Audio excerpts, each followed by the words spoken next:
আসসালামু আলাইকুম সুপ্রিয় দর্শক মণ্ডলী, আপনারা ভিডিওতে দেখতেই পাচ্ছেন যে পুকুরের মধ্যে থাই পাঙ্গাস মাছের মোটামুটি বড় সাইজের পোনায় বলতে পারেন এগুলো।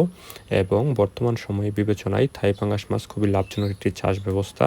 এবং আপনারা চাইলে আপনাদের পুকুরে বা জলাশয়ে বা বড় বড় বিলে আপনারা এই সকল থাই পাঙ্গাস মাছের 15-20 কেজি সাইজের পোনা নিয়ে আপনারা আবাদ করতে পারেন বা চাষ করতে পারেন, এবং এগুলো 3 থেকে 4 মাসের মধ্যে আপনারা বাজারজাত করতে পারবেন ইনশাল্লাহ।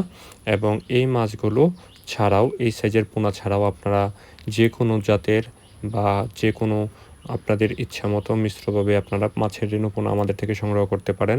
এবং পাঙ্গাস মাছের তাছাড়া আপনার তেলাপিয়া, শিং, মাগুর, পাবদা, গুলশা, ট্যাংরা, বাংলা মাছের পোনা, রুই, কাতল, কার্প জাতীয় বিভিন্ন তারাবাইম এই সকল মাছের রেণু পোনা আমরা উৎপাদন করে থাকি এবং সারা বাংলাদেশের বিভিন্ন স্থানে চাষি ভাইদের কাছে সরবরাহ করে থাকি।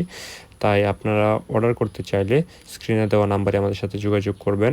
এবং আপনারা এই সকল থাই পাঙ্গাস মাছের পোনাও যদি চাষ করতে চান, অনেকেই আছে 15-20 কেজি সাইজেরটা নিতে চান, আবার অনেকেই আছে ছোট সাইজের পোনা করেন, এই 70টা 80টা বা 40টা 50টা সেই সাইজেও দিতে পারবো। এছাড়াও 500, 1000, 2000, 3000 লাইনের পোনাও ইনশাল্লাহ আমরা আপনাদেরকে প্রদান করতে পারবো। তাই মাছ চাষ পদ্ধতি এবং যারা নতুন মৎস্যচাষী ভাইয়েরা ইচ্ছুক আছেন মাছ চাষ করতে, তারা ভিডিওতে দেওয়া নাম্বারে আমাদের সাথে বিস্তারিত যোগাযোগ করুন। এবং আপনাদের মাছের চাষের ক্ষেত্রে যদি পুকুর প্রস্তুতি এবং বিভিন্ন ধরনের পরামর্শ পেতে চান, তাহলে আপনারা আমাদের সাথে যোগাযোগ করে মাছের রেণু পোনা অর্ডার করুন।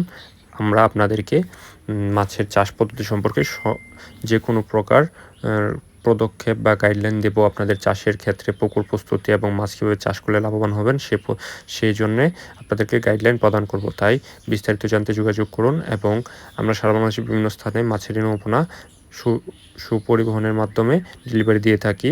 এবং আপনাদের যদি ভিডিওটি ভালো লাগলে এবং আপনাদের তথ্যবহুল এবং আরও নতুন নতুন ভিডিও পেতে চাইলে আপনারা আমাদের এই ইউটিউব চ্যানেলটিকে সাবস্ক্রাইব করে রাখেন। এবং যারা ফেসবুক থেকে দেখতেছেন, ফেসবুক পেজটিকে ফলো দিয়ে